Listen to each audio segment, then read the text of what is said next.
नमस्ते, मैं हूं किशोर रजवाणी और अब आज की ताजा खबर। नमस्कार, आपके साथ मैं हूं अर्पिता आर्या।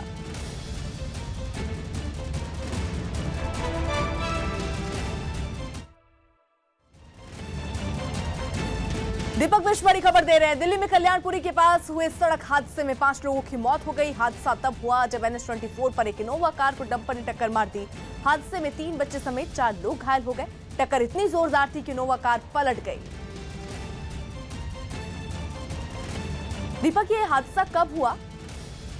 देखिए, लगभग सुबह 4 बजे के आसपास ये हादसा हुआ है, जब एयरपोर्ट से एक इनोवा कार लगभग 9 से 10 लोगों को लेकर मेरठ जा रही थी और उसमें आधे ऐसे लोग थे जो ईरान से आए थे और आधे जो लोग थे वो उनको रिसीव करने एयरपोर्ट गए थे। और दिल्ली नंबर की ये गाड़ी है और जब ये कल्याणपुरी थाने के रेड लाइट के पास पहुंची है तो उसी वक्त जो है एक विपरीत दूसरी दिशा से एक जो डंपर आ रहा था उसने बहुत तेजी से एकदम से अचानक आ गया गाड़ी के और उसके बाद गाड़ी उसमें जाकर टकरा गई, जिससे मौके पर जो 3 लोग थे उनकी मौत हो चुकी थी। उसके बाद जो बचे हुए घायलों को बाहर निकाला गया, क्योंकि हालत इतनी जबरदस्त हो गई थी कि उनको निकाला जाना बहुत मुश्किल था स्थानीय लोगों और पुलिस के मुताबिक। और उसके बाद जो अभी तक आंकड़ा आया है वो 5 मौतों का है और ये सब एक ही परिवार से जुड़े हुए बताए जा रहे हैं। और जो 3 लोग अभी इसमें बच्चे हैं जो गंभीर रूप से घायल है और एक मामूली रूप से घायल है। अभी सभी को अस्पताल में लिया गया है। आरोपी ड्राइवर को गिरफ्तार किया गया है। शुक्रिया दीपक। गुजरात के बनासकांठा में कुछ लोग पानी के बीच अपने बच्चों के साथ नजर आए। गुजरात में लगातार हो रही मूसलाधार बारिश ने लोगों की मुसीबत बढ़ा दी है। ऐसे में लोग अपने परिवार और बच्चों के साथ भीगते हुए सुरक्षित ठिकानों की तलाश में निकल पड़े हैं। ये तस्वीरें गुजरात के बनासकांठा की हैं, जहां जोरदार बारिश ने कई इलाकों की सूरत बिगाड़ दी है। बनासकांठा के कई हिस्से नदी की तरह नजर आने लगे। खराब मौसम के बीच राहत बचाव के लिए पहुंची NDRF की टीम भी मोर्चा संभाले हुए है, लेकिन बारिश इतनी ज्यादा हो रही है कि लोगों के घर डूबने लगे हैं। डूबती गाड़ियां छोड़कर लोग खुद को बचाने में जुटे हैं। पानी के बीच कहीं कहीं सड़कें भी नजर आ रही हैं, लेकिन गाड़ियों की आवाजाही बिल्कुल बंद है। बिजली और मोबाइल टावर भी ठप पड़ गए हैं। 2 दिन से जारी बारिश की वजह से पालनपुर, डीसा, धनेरा और लाखनी में हर तरफ पानी नजर आ रहा है। लोगों को खड़े होने के लिए सूखी जमीन मिलनी मुश्किल है। भयानक बाढ़ के बीच गुजरात के बनासकांठा से रोंगटे खड़े कर देने वाली तस्वीरें सामने आई। यहाँ एक आदमी बाढ़ और उफनते पानी से बचने के लिए बिजली के खंबे पर चढ़ गया। गनीमत यह रही कि बिजली काट दी गई थी, जिसकी वजह से वो खंबे के ऊपर जिंदा बैठा रहा। इस दौरान एयरफोर्स की टीम वहां पहुंची और उस आदमी की तरफ रस्सी फेंकी गई। इसके बाद उस आदमी को रस्सी के सहारे ऊपर खींच लिया गया और उसकी जान बच सकी।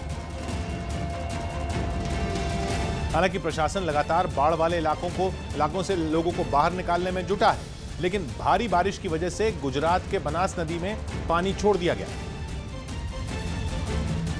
जिसकी वजह से पाटन जिले में मुसीबत बढ़ गई। गुजरात के पाटन में लोग पानी में फंसे नजर आए। हालांकि पुलिस और NDRF की टीम पहुंच गई, लेकिन बनास नदी में पानी छोड़े जाने की वजह से लोग जहां तहां फंस गए। जानकारी के मुताबिक पाटन में 5 गांवों से संपर्क पूरी तरह टूट चुका है। पानी इतना ज्यादा आया कि लोगों की फसल बह गई। प्रशासन लोगों को निकालने में जुटा है, लेकिन बाढ़ पीड़ितों की तादाद काफी ज्यादा है। गुजरात में बाढ़ की वजह से हाई अलर्ट जारी कर दिया गया है और सेना भी बुला ली गई। मुख्यमंत्री विजय रूपाणी के मुताबिक राजस्थान में हो रही भारी बारिश की वजह नदियों और बांध का पानी बढ़ गया और बांध का पानी छोड़े जाने की वजह से गुजरात के निचले इलाकों में लोग फंस गए। मुख्यमंत्री विजय रूपाणी ने PM नरेंद्र मोदी को भी बारिश और बाढ़ के हालात की पूरी जानकारी दी। इसके बाद प्रधानमंत्री ने गुजरात के बाढ़ प्रभावित इलाकों के हवाई सर्वे का फैसला लिया और बाढ़ प्रभावित इलाकों का हवाई सर्वे करने गुजरात पहुंच गए। इसके बाद प्रधानमंत्री नरेंद्र मोदी ने बाढ़ प्रभावित इलाकों का हवाई दौरा किया। इस दौरान उनके साथ मुख्यमंत्री विजय रूपाणी भी मौजूद रहे। बाढ़ का जायजा लेने के बाद उन्होंने गुजरात सरकार को पूरी मदद का भरोसा दिया। राज्य सरकार ने उनको तत्काल मदद दी है, लेकिन प्रधानमंत्री राहत कोष से उनको अतिरिक्त 2 लाख रुपया भी देने की मैं घोषणा करता हूं। जम्मू कश्मीर के अलगाववादी नेता शब्बीर शाह को बीती रात प्रवर्तन निदेशालय ने श्रीनगर से गिरफ्तार कर लिया। शब्बीर शाह पर मनी लॉन्ड्रिंग और आतंकियों को फंडिंग करने का आरोप है। आज शब्बीर शाह को दिल्ली लाया जा सकता है और कोर्ट में पेश किया जा सकता है। इसके अलावा आतंक को फंडिंग करने के मामले में NIA भी जांच कर सकती है, पूछताछ कर सकती है। इससे पहले प्रवर्तन निदेशालय ने शब्बीर शाह को पूछताछ के लिए कई बार नोटिस दिया था, लेकिन शब्बीर शाह पेश नहीं हुए थे। दिल्ली की एक अदालत ने भी इसी महीने शब्बीर शाह के खिलाफ गैर जमानती वारंट जारी किया था। फिलीपींस के मारावी में कुछ लोगों के शव को दफनाया जाने लगा। ये लोग मारावी में सेना और आतंकियों के बीच चल रही लड़ाई में मारे गए। इसलिए इन लोगों को मुस्लिम रीति रिवाज के साथ दफनाया गया। सेना और स्थानीय लोगों ने मंगलवार को 27 लोगों के शव को एक साथ दफनाया। शवों को एक जगह पर जमा करके पहले पवित्र जल छिड़का गया, इसके बाद गाड़ियों में शव रखकर कब्र तक ले जाया गया। मारावी में 2 महीने से ISIS और दूसरे आतंकी गुटों के साथ फिलीपींस की सेना की लड़ाई चल रही है। इस लड़ाई में सबसे ज्यादा नुकसान यहाँ के रहने वाले लोगों को हुआ है। जानकारी के मुताबिक आतंकियों के साथ जारी संघर्ष में अब तक 45 से ज्यादा आम नागरिक मारे जा चुके हैं। सेना और आतंकियों के बीच ये लड़ाई इस साल 23 मई से चल रही है, जिसके बाद फिलीपींस की सरकार ने इस पूरे इलाके में मार्शल लॉ लगा दिया, जो इस साल दिसंबर तक लागू रहेगा। क्योंकि फिलीपींस की सरकार आतंकियों से सख्ती से निपटने के पक्ष में है और इसके लिए हर जरूरी कदम उठा रही है। मार्शल लॉ के मुद्दे पर सोमवार को संसद में वोटिंग करवाई गई, जिसमें मार्शल लॉ को लागू रखने का फैसला लिया गया। हालांकि इस दौरान सरकार को विरोध का भी सामना करना पड़ा। लोगों ने संसद के बाहर रैली निकाली और सरकार के इस फैसले का विरोध किया। लोगों का आरोप है कि सरकार सिर्फ मारावी में नहीं बल्कि पूरे मिंडानाओ द्वीप में मार्शल लॉ लागू कर रही है, जिसकी वजह से आम लोग डर के साए में जीने को मजबूर हैं। इस कानून का विरोध इसलिए भी किया जा रहा है क्योंकि इसकी वजह से लाखों लोगों को परेशानी का सामना करना पड़ रहा है। आरोप है कि सेना और आतंकियों के बीच जारी जंग में हजारों लोगों को अपना घर छोड़ना पड़ा है। क्योंकि आतंक प्रभावित इलाकों में आए दिन सेना और आतंकियों के बीच संघर्ष होता रहता है। मारावी में ज्यादातर घर आतंकियों का निशाना बन चुके हैं। इस लड़ाई से प्रभावित लोग कैंप लगाकर रह रहे हैं। मारावी में सुनसान हो चुकी सड़कों पर अब सिर्फ सेना के जवान और गाड़ियां ही दिखाई देती हैं। सेना के जवान और आतंकियों ने खाली पड़े घरों पर कब्जा कर लिया है और वहीं से एक दूसरे पर गोलीबारी कर रहे हैं। गोरखपुर में बीती रात सड़क हादसे में एक आदमी की मौत के बाद परिजनों ने जमकर हंगामा किया। परिजनों ने अस्पताल पर समय पर इलाज नहीं करने का आरोप लगाते हुए पथराव भी किया। परिजनों ने सड़क पर भी जाम लगाया, जिसके बाद मौके पर पहुंची पुलिस ने पहले तो समझा बुझाकर जाम खुलवाने की कोशिश की, लेकिन जब परिवार वाले नहीं माने तो पुलिस को बल का प्रयोग भी करना पड़ा। इस दौरान पुलिस को लाठीचार्ज करनी पड़ी। पुलिस वालों ने रोड जाम कर रही महिलाओं को भी जमकर पीटा। बुड्ढा अमरनाथ से पहले सुरक्षा बलों ने आतंकियों के मंसूबे पर पानी फेर दिया। पुंछ में श्री बुड्ढा अमरनाथ यात्रा शुरू होने से पहले पुलिस और सेना ने आतंकियों के ठिकाने से 5 किलोग्राम का आईडी बरामद किया है। मध्य प्रदेश में हुए ट्रेन धमाके और लखनऊ में हुए आतंकी सैफुल्लाह एनकाउंटर के मामले में पुलिस ने 4 लोगों को गिरफ्तार किया है। इलाहाबाद में एक आदमी को गोली मारकर भाग रहे बदमाश को पुलिस ने मुठभेड़ के बाद गिरफ्तार कर लिया। सोनीपत में 2 बाइक सवार बदमाशों ने एक मुनीम को गोली मारकर 25 लाख रुपए लूट लिए। हैदराबाद में एक कबाड़ के गोदाम में रखे सिलेंडर में हुए धमाके से एक आदमी की मौत हो गई और 3 लोग घायल हो गए। मध्य प्रदेश के खरगोन में एक युवा इंजीनियर शैलेश का दावा है कि उसने ऐसी डिवाइस तैयार की है जिसको लगाने के बाद 440 किलोवाट का तार पकड़ने पर भी करंट नहीं लगेगा। पटना के मुसल्लापुर घाट में अचानक एक दुकान में आग और फिर सिलेंडर में हुए धमाके से अफरा तफरी मच गई।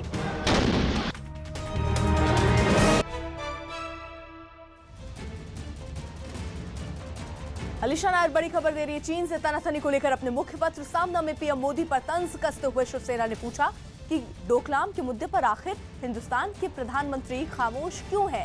सामना में लिखा कि चीन की फौज डोकलाम तक अर्थात करीब करीब हिंदुस्तान की सीमा तक घुस चुकी है और सिक्किम भूटान की सीमा पर अब जिस तनावपूर्ण माहौल का निर्माण हुआ है उसे लेकर देशवासी की जो चिंता है वो बढ़ गई है और ऐसे में पीएम मोदी को इस पर कुछ बोलना चाहिए।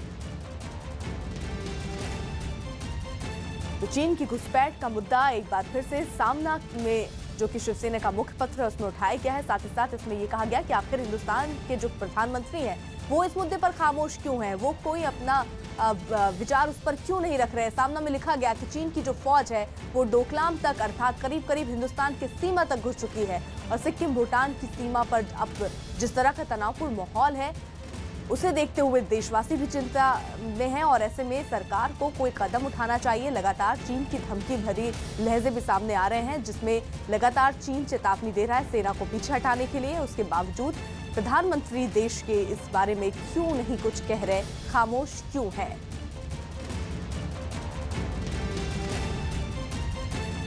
तो चीन से जो गतिरोध लगातार जारी है उसको लेकर अब मुखपत्र सामना में पीएम मोदी पर तंज कसते हुए शिवसेना ने पूछा कि डोकलाम के मुद्दे पर आखिर हिंदुस्तान के पीएम खामोश क्यों हैं। अमेरिका के एरिजोना में एक हेलीकॉप्टर उफनती हुई नदी के ऊपर उड़ता दिखा। यहां तेज बारिश के बाद कई जगहों पर अचानक आई बाढ़ से अब तक 10 लोगों की मौत हो चुकी। और ऐसे ही एक इलाके में एक आदमी उफनती नदी के बीच फंस गया, जिसको बचाने के लिए हेलीकॉप्टर उस जगह पहुंचा। नदी के तेज बहाव के बीच ये शख्स पत्थर पर खड़ा था। तभी हेलीकॉप्टर से बचाव दल का एक सदस्य रस्सी के सहारे धीरे धीरे नीचे उतरा और नदी में फंसे इंसान के पास पहुंचा। इसके बाद उसने बाढ़ में फंसे शख्स को रस्सी से बांधा और फिर हेलीकॉप्टर दोनों को उस जगह से किनारे की ओर लाने लगा। हेलीकॉप्टर जैसे ही किनारे की ओर पहुंचा तो पहले से किनारे खड़े बचाव दल के बाकी सदस्यों ने रस्सी पर लटके शख्स को सुरक्षित नीचे उतार लिया। मूसलाधार बारिश के बाद एरिजोना के कई इलाके पानी में डूबे हुए हैं और बाढ़ का पानी अब शहरी इलाकों में घुसने लगा है। एक ऐसा ही नजारा तब दिखा जब सड़क पर आई अचानक बाढ़ में एक गाड़ी फंस गई। ये गाड़ी काफी देर तक यूं ही खड़ी रही और इसमें बैठे लोग पानी कम होने का इंतजार करते रहे। शहर के निचले इलाकों में तबाही का असर ज्यादा है। यहाँ बाढ़ से कई मकान पूरी तरह तबाह हो चुके हैं। बारिश के बाद से ही एरिजोना की मुख्य नदियां उफान पर हैं। पानी का बहाव इतना तेज है कि मानो ये सब कुछ बहाकर अपने साथ ले जाना चाहता है। राहत और बचाव के काम में जुटे सेना के हेलीकॉप्टर लगातार बाढ़ प्रभावित इलाकों का चक्कर लगा रहे हैं ताकि बाढ़ में फंसे लोगों को बचाया जा सके। उधर अमेरिका के इलिनॉय में भी अचानक आई बाढ़ ने लोगों की मुश्किल बढ़ा दी। बाढ़ की वजह से यहां सब कुछ डूबा हुआ नजर आया। कई इलाकों में तो बारिश का पानी लोगों के घर में घुस चुका है।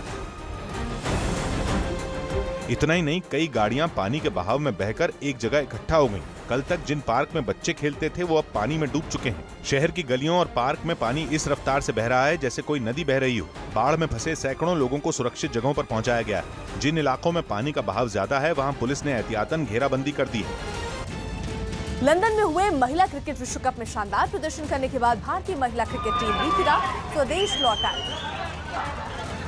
मुंबई एयरपोर्ट पर पहुंची भारतीय टीम का स्वागत किया गया। भारतीय टीम टूर्नामेंट के बेहतरीन प्रदर्शन करते हुए फाइनल तक पहुंची थी, लेकिन उसे इंग्लैंड के हाथों हार का सामना करना पड़ा था।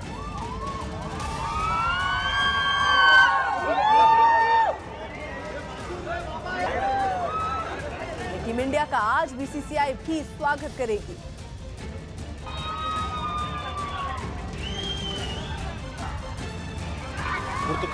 पुर्तगाल में कुछ दमकल कर्मी हाथ में बड़ा सा पाइप लेकर जंगल में लगी आग बुझाते दिखे। पुर्तगाल में फिर से भड़की जंगल की आग को बुझाने में 5000 दमकल कर्मियों को लगाया गया। और इन्हीं में कुछ दमकल कर्मी हाथ में पाइप लेकर आग वाली जगह पानी की बौछार करने लगे। जंगल की आग इतनी भयंकर थी कि दमकल कर्मियों को पता ही नहीं चल पा रहा था कि आग बुझाने के लिए वो किस जगह से घुसे। जंगल की इस आग ने कुछ रिहायशी इलाकों को भी चपेट में ले लिया। रिहायशी इलाकों में रहने वाले लोग खुद हाथ में पाइप लेकर आग बुझाते दिखे। वहीं कुछ लोग बाल्टी से पानी डाल रहे थे। जंगल की आग तेजी से फैल रही है, जिसे देखते हुए प्रशासन ने एहतियात के तौर पर कई इलाकों को खाली करवा लिया है।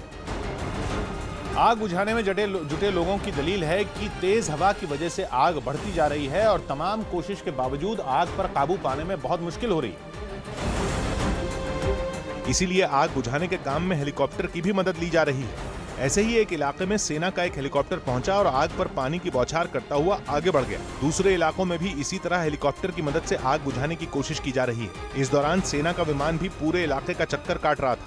पिछले महीने ही पुर्तगाल के जंगल में भीषण आग लगी थी, जिसमें झुलसने से 64 लोगों की मौत हो गई थी। ऐसे में एक बार फिर भड़की आग ने प्रशासन की मुश्किल फिर से बढ़ा दी है। इलाहाबाद में मंगलवार को एक घर के बाहर पुलिस वाले बंदूक लेकर मोर्चा संभालते हुए दिखाई दिए। पुलिस वाले एक बदमाश को गिरफ्तार करने की कोशिश कर रहे थे, जो भीतर से पुलिस पर गोलियां चला रहा था। पुलिस से मुठभेड़ से पहले शिवांग पासी नाम के इस बदमाश ने एक युवक को गोली मार दी थी, जिसके बाद पुलिस उसका पीछा करते हुए यहां तक पहुंची। बताया जा रहा है कि शिवांग इलाके का नामी बदमाश है और पूर्व सांसद का बेटा है। काफी देर की मशक्कत के बाद पुलिस ने बदमाश को गिरफ्तार कर लिया, जिसके बाद वो मीडिया और पुलिस को अंजाम भुगतने की धमकी देने लगा। राष्ट्रपति भवन के परिसर में प्रणब मुखर्जी और रामनाथ कोविंद एक ही कार में सवार होकर यहां से निकले, जिसके बाद राष्ट्रपति भवन से गाड़ियों का काफिला संसद भवन पहुंचा, जहां रामनाथ कोविंद ने देश के 14वें राष्ट्रपति के तौर पर शपथ ली। इससे पहले तय प्रक्रिया के मुताबिक रामनाथ कोविंद के राष्ट्रपति भवन पहुंचने पर प्रणब मुखर्जी ने उनका स्वागत किया। इसके बाद दोनों नेता एक साथ बाहर निकले और एक ही कार में बैठकर संसद भवन की ओर रवाना हुए। संसद भवन पहुंचने के बाद पहले रामनाथ कोविंद गाड़ी से उतरे, जिसके बाद प्रणब मुखर्जी कार से बाहर आए और फिर संसद भवन के सेंट्रल हॉल में प्रवेश किया। मंच पर प्रणब मुखर्जी और रामनाथ कोविंद के अलावा मुख्य न्यायाधीश जस्टिस JS खेहर उपराष्ट्रपति हामिद अंसारी और लोकसभा अध्यक्ष सुमित्रा महाजन ने जगह ली, जिसके बाद शपथ ग्रहण समारोह की औपचारिकता शुरू हुई।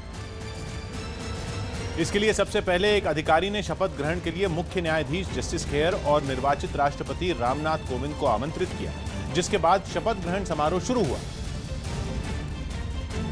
और मुख्य न्यायाधीश ने रामनाथ कोविंद को राष्ट्रपति पद की शपथ दिलाई। रामनाथ कोविंद, ईश्वर की शपथ लेता हूं कि भारत के राष्ट्रपति के पद का कार्यपालन करूंगा।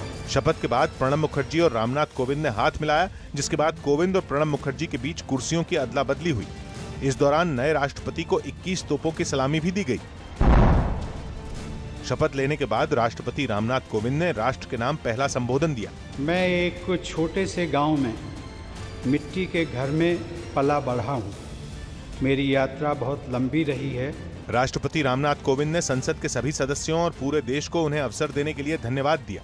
मुझे भारत के राष्ट्रपति पद का दायित्व सौंपने के लिए मैं आप सभी का हृदय से आभार व्यक्त करता हूँ। इसके बाद शपथ ग्रहण समारोह का समापन हुआ, लेकिन शपथ ग्रहण समारोह के खत्म होते ही भारत माता की जय के नारों के साथ कुछ बीजेपी सांसदों ने जय श्री राम के नारे भी लगाए। कार्यक्रम खत्म होने पर राष्ट्रपति रामनाथ कोविंद ने प्रधानमंत्री समेत सभी विपक्ष के नेताओं से मुलाकात की। फिर पूर्व राष्ट्रपति प्रणब मुखर्जी के साथ वापस राष्ट्रपति भवन के लिए प्रस्थान किया और पूरे लाव लश्कर के साथ राष्ट्रपति भवन पहुंचे, जहां रामनाथ कोविंद के स्वागत में गार्ड ऑफ ऑनर दिया गया। इस दौरान खुली जिप्सी पर सवार होकर कोविंद ने परेड का निरीक्षण किया और हाथ हिलाकर मौजूद लोगों का अभिवादन किया, जिसके बाद राष्ट्रपति भवन के अंदर पूर्व राष्ट्रपति प्रणब मुखर्जी के साथ राष्ट्रपति रामनाथ कोविंद और उनकी पत्नी बैठे दिखे। कांग्रेस नेता मनीष तिवारी ने पाकिस्तान को दो टूक जवाब देते हुए कहा कि पाकिस्तान खराब रिश्तों के लिए पीएम मोदी को जिम्मेदार न ठहराए। अमेरिका की वॉशिंगटन में अटलांटिक काउंसिल की बैठक में मनीष तिवारी ने कहा कि दोनों देशों के बीच खराब रिश्तों के लिए पाकिस्तान का भारत में आतंकियों को समर्थन देना है। मनीष तिवारी ने कहा कि भारत में 26/11 का आतंकी हमला हो या फिर दूसरे आतंकी हमले, सिर्फ भारत की सरकार ही नहीं बल्कि पूरा देश मानता है कि इसके लिए पाकिस्तान जिम्मेदार है और जब तक दोषियों पर कार्रवाई नहीं होती, बातचीत की कोई संभावना नहीं है। कांग्रेस नेता ने कार्यक्रम में कहा कि पीएम मोदी बड़प्पन दिखाते हुए नवाज शरीफ की नातिन की शादी में शामिल हुए और बदले में हमें पठानकोट का हमला मिला।